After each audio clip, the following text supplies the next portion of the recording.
Hey guys, I am back and we're looking at, obviously, some cool stuff from Olight. Now, the main star of this is the BALDR RL for red laser, because we have previously seen the green laser version, but they're now introducing a red laser. So, Olight's got a sale going on the 27th, so this video should be released one day before March 27th, so March 26th, if you want to do that math. Other things they have going on that day is this special edition of the i5T EOS.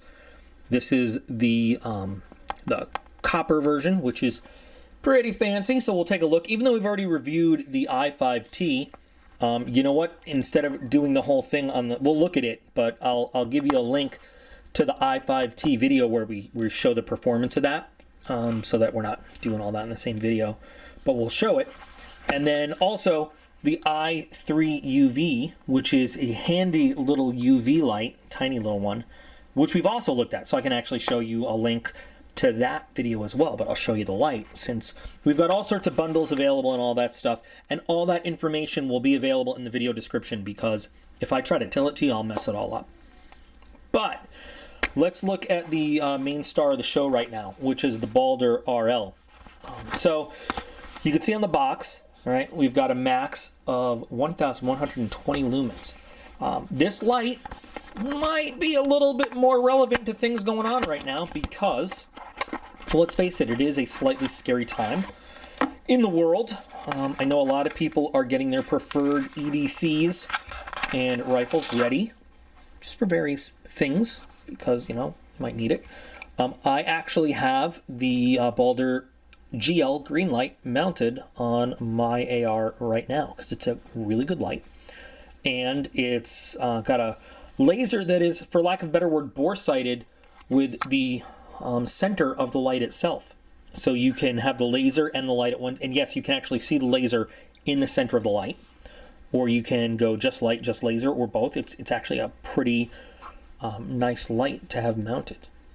So what we're going to do is I'm going to show you the light itself, how it works. We're going to take it outside. We're going to do the usual flashlight test. I'm going to get a rail over here, just a rail, so YouTube will have nothing to do with this video. But YouTube, we don't want them censoring the video or trying to kick it off or anything, so I won't put the whole rifle out here. I'll just show you how it mounts on a rail so easily, and some of the different accessories. Then we'll look at the other lights too.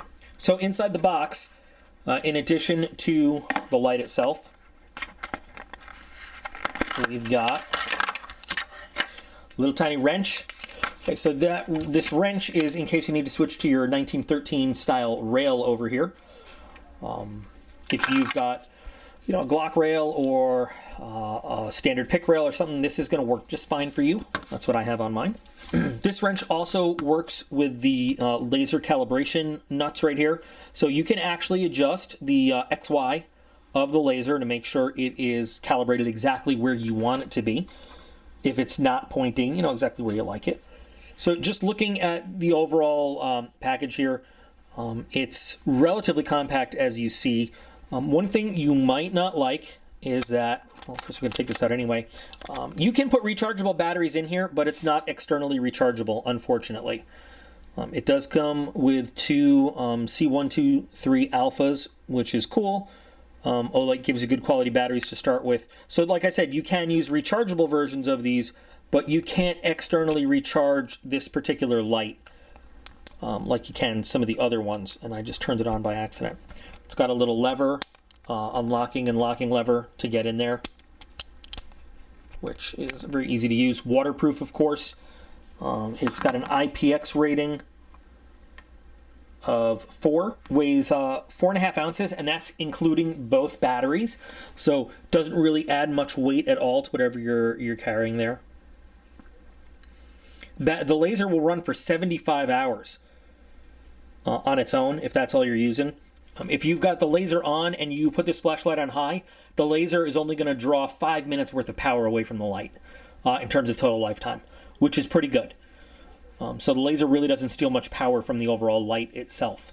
Operation of this guy is pretty easy. So you see you've got the switch here. You've got your laser, you've got your flashlight and laser, and then you've got just your flashlight mode.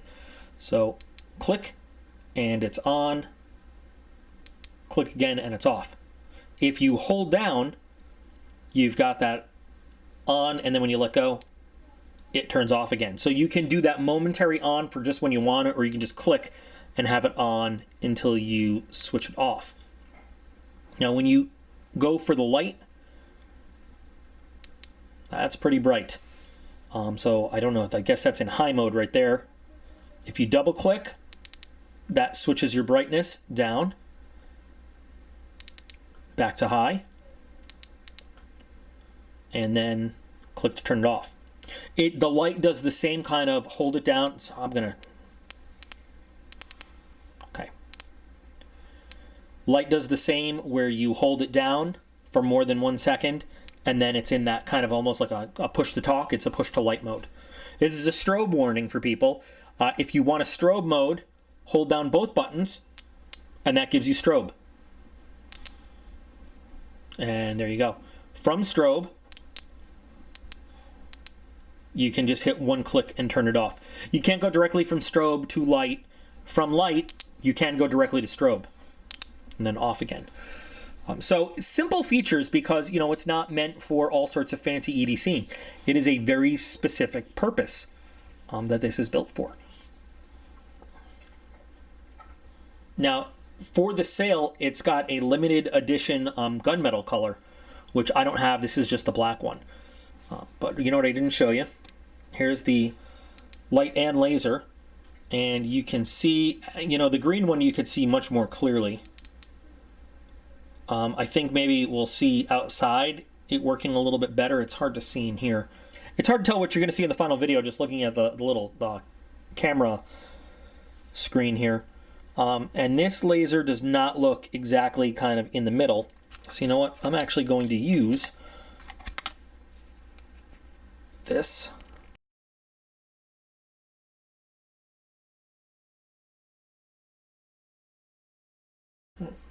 Little tweak with the wrench, and I have it pretty much right in the middle of that circle. Now, of course, you can bore sight that a lot better on the range if you want.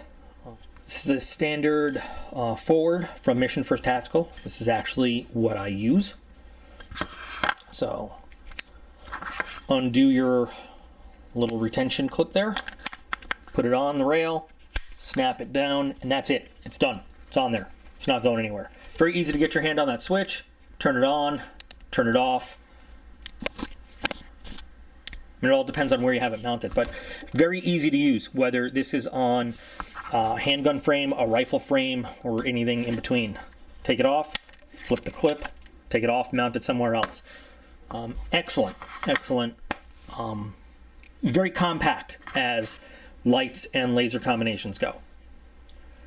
So we will take this outside and see how it works on the little laser range when we get out there. Okay. Let's take a look at the i5T in the limited edition copper.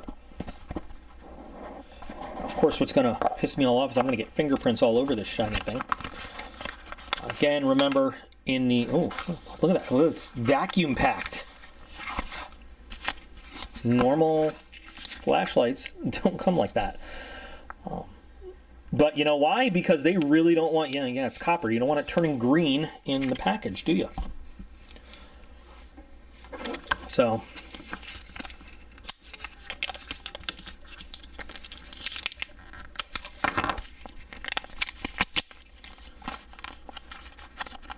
certainly is pretty. Nice button there. I gotta smell it. Smells like a penny. Okay. Has a do not eat, of course. So I don't think the clip is copper there, of course, but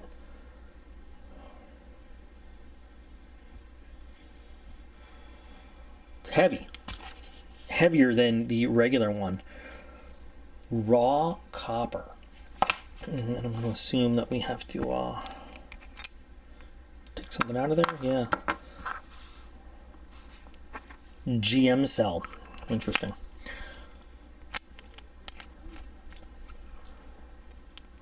So this usually, these only have two functions. On, bright, dim, Great small EDC lights. And this one just has a very classy look to it. So this is available on its own or part of the bundle.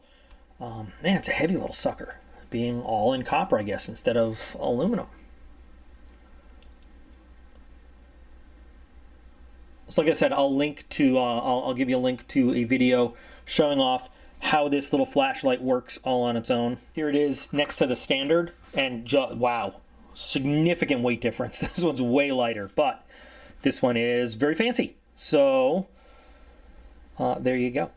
Then these little guys are awesome. I have used these for a lot of things that normally, I know everybody's first assumption is looking for random body fluids and CSI type stuff. Let me tell you, when you work with small shiny things, or even little pieces of plastic, you know, building models and stuff. So all this is a small UV light, and industrial, okay. It's a very small UV light, and I'm going to have to turn some lights down to really get a good shot of what this does for us. It's a very powerful UV light for its size. I mean, just take a look at how powerful that light is. And then this is a UV orange paint. I mean, it glows really, really well. Although it's small, it's very powerful. So when I'm looking for little things that I've dropped, small metal parts show up really, really well.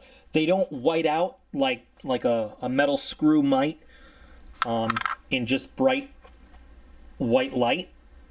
This is a stainless steel cap for an airbrush. So like this on the floor has a whole different kind of shine than just reflecting back all that white light of a regular flashlight. It's easier to find. That's what this, I mean, that's what I use them for really well. And just looking for little trail markers or reflective things at night, this thing is so, I mean, way stronger than you'd think it would be for something this size.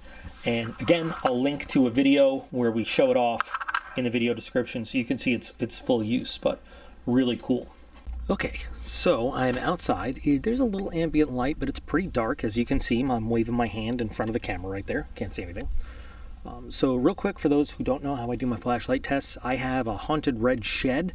It is exactly 100 feet from where I have the camera. And on there, I have some fire tack and some VSSL reflective range markers. I also have a trekking pole with some fire tack range markers offset to the right at 50 feet. And I've just got the woods behind me. So I also have a larger haunted red shed. Don't let that scare you. They look pretty creepy, guys. So what we're going to do is we are going to look at this BALDR RL. We're going to look at it, you know, test the laser, test the light. We're going to look at it not only in terms of the quality of the light that it throws downrange, but we're going to see, you know, the field of regard of the light, you know, how wide it is and all that other stuff. And I'll try not to be too cold out here while we're doing it. So I have the camera a little bit zoomed in just so we can see those range markers a little bit better. So I'm just going to turn it on with it kind of right on top of the camera at first. And you can see here, I don't know what mode we're on, honestly. You can see the wood line back there. You can see the range markers at 100 feet. You can kind of see the ones at 50 feet over there. It's pretty good. I mean, nice quality light, right? 45 degrees off to the left, and we kind of lose everything.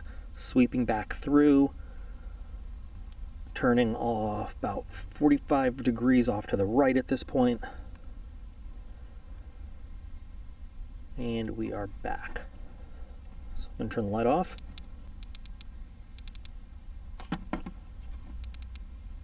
So that's high power. Let's look at low power. Low power, again, we're 45 degrees off. I'm pretty sure you can see that range marker there. I think it's in frame. Maybe it's not. Okay, there's the range marker at 45 degrees, at 50 feet off, set a little bit right there.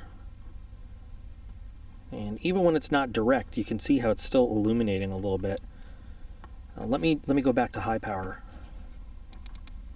just so you can see how even when it's not lit up, You see it, so right now we're at about, I guess, 25 degrees to the right of the camera, and the camera is looking kind of directly at the offset trekking pole to the right, but you can see the original range markers where the camera was looking at before are still lighting up and reflecting light. So it's putting out a good cone of light, even though, you know, we don't see the direct beam.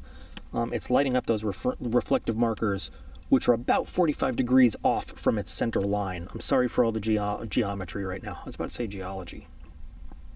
So, and then back to low power. Okay, now we're looking right at those reflective markers, haunted sheds, and off to the wood line on low. Here comes strobe. There's your strobing.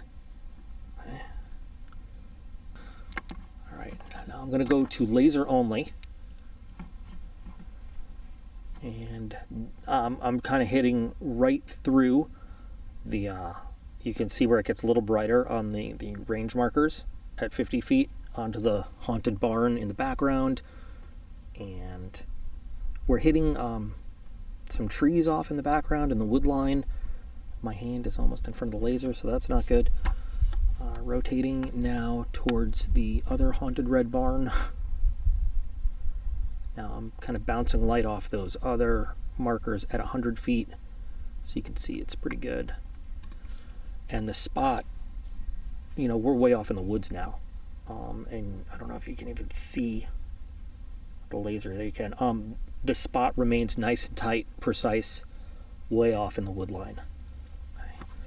So we're going to switch to light and laser. And it looks like I didn't modify it directly to the center, but the important part is you can see, this is low power. Even at high power, you can clearly see the red laser dot clearly in that bright white light. I'm not sure exactly what it's looking like on camera right now, but in real life, yeah, it is not centered at all. I got to work on that. But, you know, in real life, I can see it bright as day. That's a little tent we were setting up in the woods earlier, but now it is on a tree back there, and I can still see the light and the dot very brightly. So the laser functions really well. Now over here we can see the laser on the haunted shed. We can see the reflectiveness of the markers and the light, and it all works in conjunction really, really well. I don't know if you can see it on the grass, but as I rotate up on the shed, you'll be able to see it. Definitely did not center it well enough for distance, because when I put it flat on the camera, the laser is actually kind of in the grass. So I need to work on that. But you can see that it does work. The laser, much more prominent. Oops.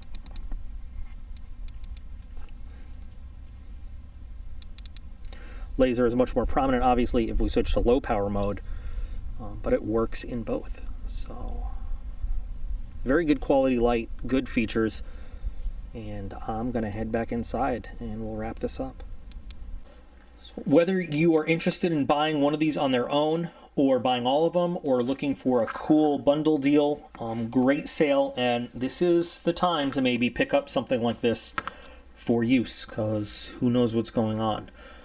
This is a heavy light, but it's also a really nice piece to add to your collection, being limited edition and all. And this guy's just a cool little light to have.